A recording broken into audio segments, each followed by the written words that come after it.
Makasih. Ibu-ibu, terutama yang janda, kalau ditelepon suaminya orang, jangan suaramu mendayu-dayu seperti tadi. Ini tadi bukan kencang, ini namanya syahdu. Suara begini yang kasih nafsu kita lagi-lagi. Assalamualaikum ibu. Waalaikumsalam. Bagaimana suaminya orang tidak tergoda?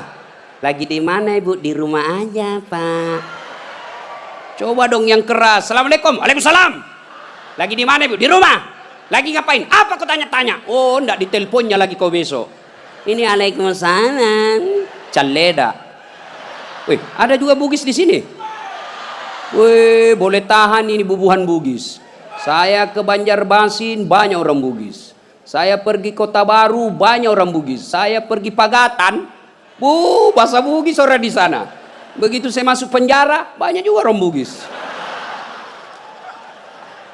Simpan dulu HP-mu bos. Dengar ceramah dulu. Woi, ibu, simpan dulu, simpan. Ibu yang pegang HP selama saya ceramah, saya doakan suaminya kawin lagi. Nah. Saya di Makassar bu, ada ibu-ibu, saya lagi ceramah, dia membelakang. Dalam hati saya, barusannya ada orang saya ceramah, dia belakangi saya. Ternyata dia ambil HP-nya, selfie. Dia belakangi, baru dia tulis di WhatsApp-nya, latar belakang das Atlatif. Woi, saya dijadikan background. Selesai ceramah dia kejar lagi saya. Ini yang kasih repot kita Bib sekarang. Kejar, Ustaz, boleh selfie. Terpaksalah dilayani. Kalau enggak dia bilang kita sombong sampai mati.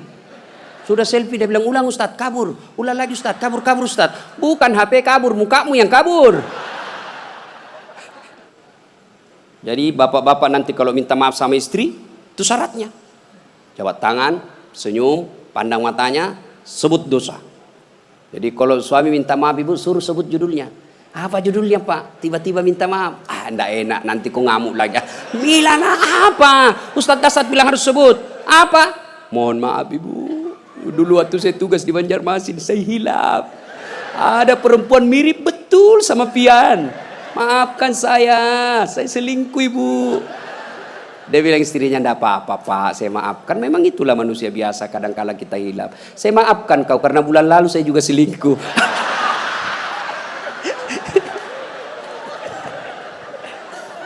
Ibu-ibu, ini sebenarnya bapak-bapak banyak selingkuh gara-gara ibu-ibu juga. Bagaimana suamimu tidak selingkuh kalau kau marah-marah aja terus di rumah? Dia kira enak jadi suami nih ibu-ibu ini. Kira enak. Di kantor kita dimarah-marahi sama pimpinan. Di jalan macet, kadang-kala kehujanan. Ya, di warung kopi masuk WhatsApp tagihan. Sampai di rumah dimaki-maki lagi kita sama istri. Bagaimana kita tidak cepat sakaratil maut? Ini perempuan sekarang seperti cuaca, susah ditebak perasaannya.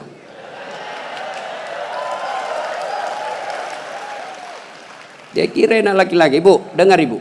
Hui, ibu, bu, ada 4 perempuan yang menjadi penghuni api neraka. Dengar ini. Terancam ibu-ibu. 1, kata Nabi, mereka yang selalu bicara kasar sama suaminya. Apa kau anak muda ada istrimu? Boleh marah sama suami bu, boleh marah manusiawi tapi jangan memaki. Ini kalau marah la haula wala quwata illa billah, keluar semua kebun binatang di mulutnya. Bagaimana kita betah di rumah kalau ngomel aja kerjanya? Jadi, bu, coba dengar itu laki-laki, coba lihat itu laki-laki. Kami pikir ibu bagaimana supaya ibu bisa pakai AC di kamar. Pak, kami pikir bagaimana supaya ibu bisa pakai emas pulang kampung dihargai sama keluarga. Kami pikir bagaimana supaya kalian bisa dibelikan mobil supaya tidak hitam kulitmu. Itu dipikir sama suamimu. Makanya jangan suka marah-marah. Takbir. Ada di sini takut sama istrinya? Ada. Berhenti kau jadi laki-laki. Ngamuk Ustaz. Kalau dia ngamuk enggak apa-apa. Dia pecahkan piring satu, pecahkan satu lusin. Dia pecahkan semua. Kenapa? Piring, gelas boleh dibeli. Harga diri sebagai suami tidak boleh diinjak-injak istri. Takbir. Itulah yang takut sama istrinya. Oi bu, oi. Satu, perempuan yang menjadi penghuni api neraka yang suka bicara kasar. Boleh marah tapi jangan memaki. Marah silahkan, manusiawi. Tapi jangan memaki-maki. Goblok memang kau jadi laki-laki. Sudah goblok, hitam, gendut. Wah, ini penghuni neraka ini. Enak juga kalau kita pulang kampung, pulang rumah, capek kita tadi jual ikan. Sampai di rumah disambut sama suami dengan senyuman. Bila kamu di sisiku, hati rasa syahdu. Tenang perasaan. Langsung dia bilang, bu kalau ada duit saya belikan kau emas. Masuk lagi kamar suami, berantakan kamarnya, marah-marah, peluk suami kita sambil menyanyi. Insaflah wahai manusia, bila dirimu bernoda. Itu kan lagu-lagu ibu-ibu dulu, lagu-lagu nasihat, iya toh? Mungkin Tuhan mulai bosan melihat tingkah kita yang selalu salah dan bangga dengan dosa-dosa, atau alam mulai enggan bersahabat dengan kita. Coba kita bertanya pada rumput. Itu. Jadi kalau suaminya susah rezekinya, singgung dengan itu lagu. Mungkin kau banyak dosa. Itu lagunya ibu-ibu dulu. Sekarang lagunya ibu-ibu apa? Yo, yo ayo, yo ayo, yo ay, beleng-beleng. Senamlah dia di depan kantor bupati. Ibu-ibu di depan, bajunya sempit, roknya sempit. Bapak-bapak di belakang. Ibu-ibu di depan lah jadi pelatih. 1, 2, bapak-bapak di belakang. 3. Mana enggak beleng-beleng semua ini? Putar ke kiri. Apa lagu-lagu begitu? Coba kalau salawat kayak tadi, nyaman perasaan. Ya, woi, ibu. Nah, 1, boleh marah, jangan memaki. 2, perempuan menjadi penghuni api neraka. Mereka yang membebani suaminya melebihi kemampuan suami. Suaminya gajinya cuma 4 juta, tapi gaya hidupnya 7 juta. Kayaknya banyak penderita di sini ya. Hei, ibu-ibu, kenapa kita miskin? Karena kehidupan, gaya hidup kita melebihi rezeki. Allah kasih rezeki 5 juta 1 bulan, tapi gaya hidupnya 8 juta. Akhirnya apa? Ngambil kredit, nggak bisa tenang. Coba kalau gaji kita 5 juta, gaya hidup kita 3 juta, insya Allah tenang perasaan. Kita miskin karena melebihi kemampuan kita. Maka suami kalau rezekinya 3 juta, jangan kau bebani. Ini kan tidak dibebani suaminya. Datanglah itu tukang kredit mobil. Bu, kalau ada mobil bu, tenang ibu. Ibu sudah tidak kehujanan. Pulang kampung nanti, ibu enak lagi. Satu keluarga, nggak perlu lagi naik PT-PT. Enak kan? Ini namanya penjual mobil, semua enak dia cerita. Dia tidak cerita bagaimana kalau kempes banyak. Bagaimana kalau mogok mobilnya? Tidak ada cerita itu. Akhirnya apa?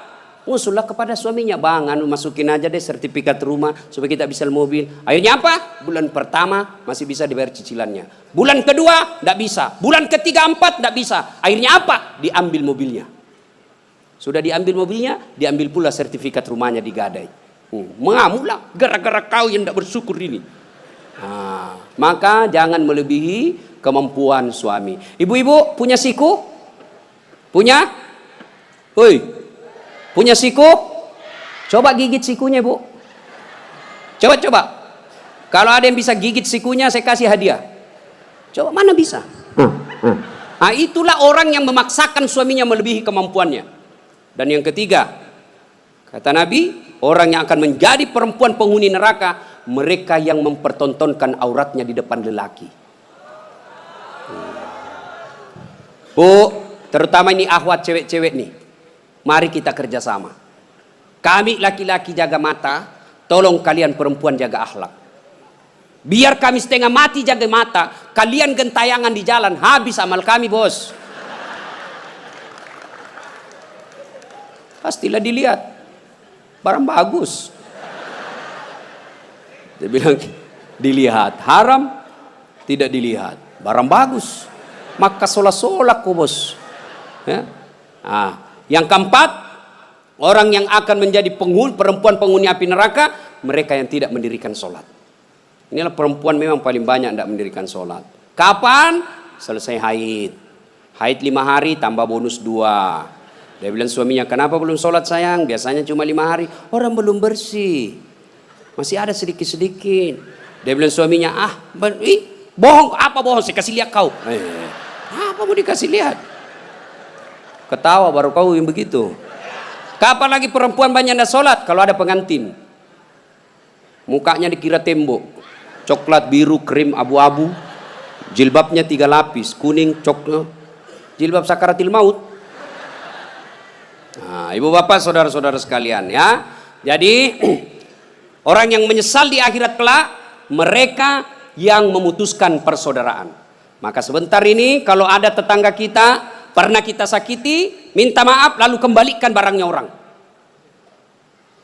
Pegawai-pegawai negeri yang pernah ngambil mesin komputer di kantor, kasih kembali bos.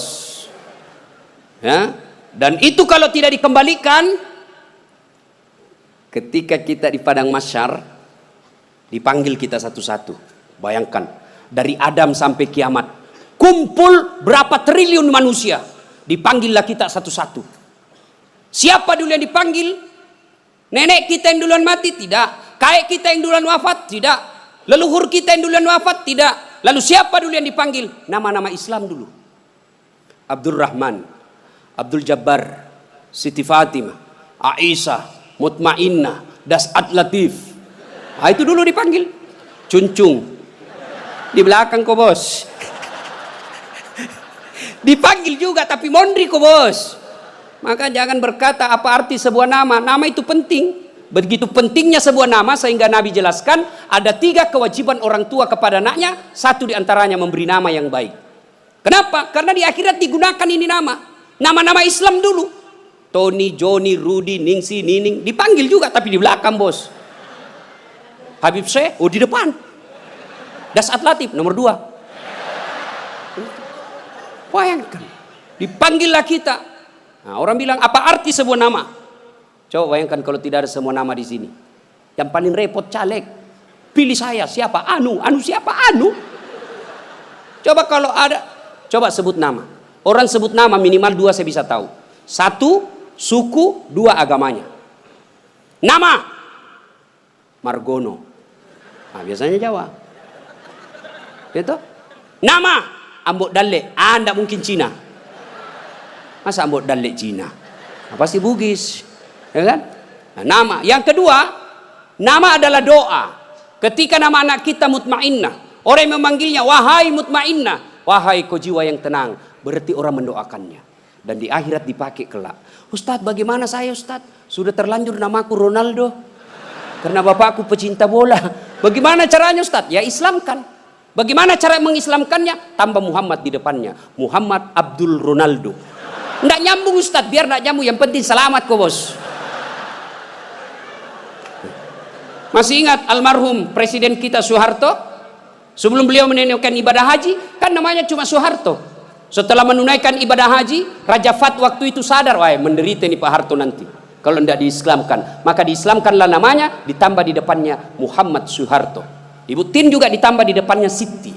Maka ibu-ibu yang sudah terlanjur namanya Islamkan. Harus rubah KTP? Tidak. Yang penting misal ulang tahun. Saudara-saudara sekalian, hari ini nama saya islamkan. Yang tadinya Desi Ratnasari, saya menambah di depannya Siti Desi Ratnasari. Yang ketawa serius orang ini. Nama penting. Dan pada saat itu ketika kita dipanggil satu-satu, wajah-wajah kita di padang mahsyar tidak lagi seperti ini. Ada yang mukanya seperti ular. Kata Nabi, siapa yang muka ular? Mereka yang suka menjilat-jilat. Ini di kantor bupati banyak begini. Ya Pak, siapa.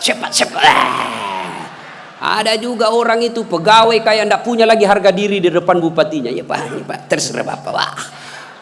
Cemen lu men. Ya. Yang kedua kata Nabi, ada juga nanti yang mukanya seperti anjing. Siapa muka anjing ya Rasulullah? Beliau menjawab, mereka yang disogok dan menyogok. Nah, ini termasuk anggota DPR nanti yang terpilih karena nyogok. Ada begitu di sini? Ada? Nah, kau salah, kenapa kau pilih? Tapi kau larang, tapi kau bilang wane piro. Nah. Lalu kata Nabi, ada juga nanti yang mukanya seperti tikus. Ya Rasulullah, siapa muka tikus? Mereka yang suka mengambil barangnya orang. Nah, ini yang ini di sini ya, yang suka korupsi dan disuruh pikul itu hasil korupsinya. Saya kalau lihat itu orang korupsi 3 miliar, 10 miliar, setengah mati dia pikul nanti itu. Dia bilang mahasiswaku 10 miliar uang dolar Singapura Ustaz itu dikantongi ji. Saya bilang jangan kau bayangkan uang Singapura, uang koin apa? Uang koin 10 miliar pikul kau itu.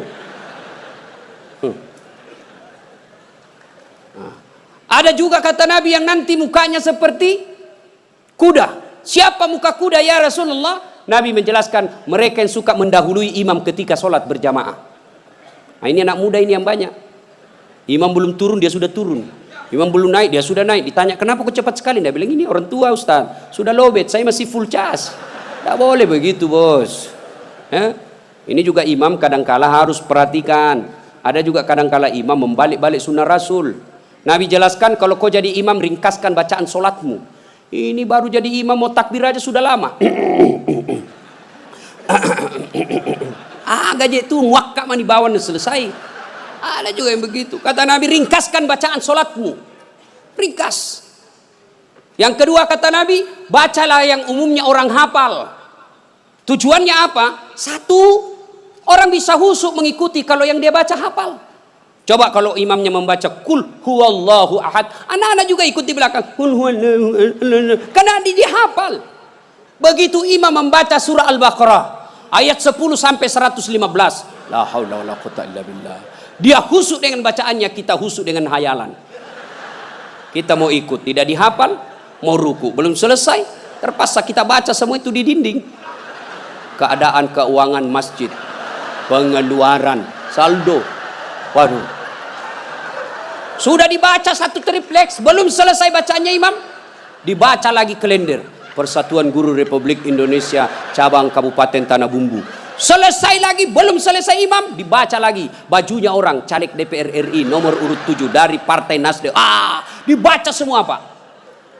Siapa yang salah? Siapa salah? Imam. Makanya kata Nabi, baca yang umumnya orang hafal dan ringkaskan. Ada orang jadi imam, dites lah anak penghafal, kau jadi imam nak, mau didengar bacaanmu, jadi imam lah, hanya dia yang hafal. Begitu lagi sholat tiba-tiba ada cicak jatuh, kena telinganya, stres hilang hafalannya. Apa sambungannya ini? Dia lupa betul, hening satu masjid. Tiba-tiba imam berkata, tolong bantu di belakang. Dia bilang di belakang, saya juga tidak tahu. Tiba-tiba berteriak, kalau begitu ya sudah, Allahu Akbar. Memangnya anggota DPR. Saya punya pengalaman ini Pak, waktu saya kecil di kampung SMP saya waktu itu sholat asar lama sekali imam sujud. Kenapa lama betul ini imam sujud? Ada apa ini? Tiba-tiba ada kawan saya nakal, diangkat kepalanya, hilang imam. Ternyata yang ditunggu sudah keluar. Dia keluar dari pintu samping, kacau sholat. Selesai sholat ditanya, Pak Imam kenapa kau tinggalkan kami? Dia bilang saya kentut nak. Pak Imam lain kali kalau kentut kasih bangkit dulu kepala supaya kami lihat kau keluar. Dia bilang saya sengaja, malu saya kau lihat. Kacau. Siapa yang salah? Siapa salah? Siapa salah? Imam. Makanya hati-hati milih imam. Ya, ada lagi kejadian ini waktu saya kuliah KKN. Belum jadi ustadz saya waktu itu. Ada kawan saya dia pakai baju gamis. Wah, saya bilang pasti anak pesantren. Jadilah imam dia. Saya di belakang dua anak fakultas sastra. Begitu dia baca Al-Fatihah masih aman. Dia baca Al-Kafirun dalam hatiku, cari penyakit ini orang ini. Benar, dia baca tidak mau sampai. Wala antum abiduna ma a'bud wala ana abidu ma abattum wala antum abiduna ma a'bud wala ana abidu ma wala antum tak putar. Temanku jengkel ini ada sastra. Kenapa itu tak putar-putar? Lah sudah ini juga saya pikir. Kacau sholat. Makanya kalau imam salah, kacau jamaah kita. Makanya hati-hati milih imam. Kata Nabi, Milih imam itu tidak boleh sembarang. Jamaah makmum boleh, mulai dari orang waras sampai orang gila boleh jadi makmum, mulai dari orang belum balik sampai dewasa boleh jadi makmum, tapi imam tidak boleh. Kenapa? Salah imam, salah kalian jamaah. 2020 Tanah Bumbu akan milih imam bupati, salah milih imam, salah kalian, menderita kalian di kabupaten ini. Maka hati-hati milih imam. Pun kita jadi makmum juga tidak boleh sembarang, harus ada etikanya. Jadi makmum kata Nabi, kalau kau ke masjid sikat gigi dulu, terutama kalau subuh. Bayangkan kalau kita tidak sholat, tidak sikat gigi, tidur semalaman, orang di samping kita balik kanan, kita balik kiri menguap, sampai meninggal dia ingatnya itu, busuk mulutnya itu. Sunnah sikat gigi. Apalagi kalau kau jadi makmum, jangan kau merasa kaulah yang paling soleh dalam masjid itu. Ada juga orang takbir itu kayak mau dia gigit kita punya telinga. Cool man. Baca Al-Fatihah kayak dia ada di telinga sampingnya. Pada cengi capuk. Hanya ganggu ki. Ada lagi apa? Itu kaki. Kaki juga itu kadang-kala mengganggu. Kita kasih pindah, dia kasih pindah lagi kakinya. Kasih pindah, dia kasih pindah lagi. Saya jengkel, saya injak. Selesai salat, Ustaz kenapa kau ganggu saya? Makanya adik-adik kalau mau saya tanya, kenapa kau kasih pindah-pindah kakimu? Kau ganggu saya? Dia bilang supaya rapat saf. Bos, sini. Kalau mau rapat safmu bukan jari-jari kaki yang kau tempel. Tapi apa? Bahumu atau siku. Kalau siku rapat, pasti saf rapat. Nggak ada orang sholat begini. Tapi kalau kakimu rapat, safmu longgar. Ya. Ada lagi selesai sholat yang paling menjengkelkan itu. Selesai sholat dia ambil saf paling depan, belakangnya imam. Begitu assalamualaikum, assalamualaikum, langsung lompat. Mau lihat, tidak jabat tangan, tidak langkai orang, itu kurang adab kalian. Kalau kalian tidak mau doa bersama, tidak mau jabat tangan selesai sholat, ya sudah di belakang kau duduk. Supaya kau tidak ganggu orang. Ingat adik-adik sekalian ini, yang baru belajar agama. Puncak dari semua ilmu adab.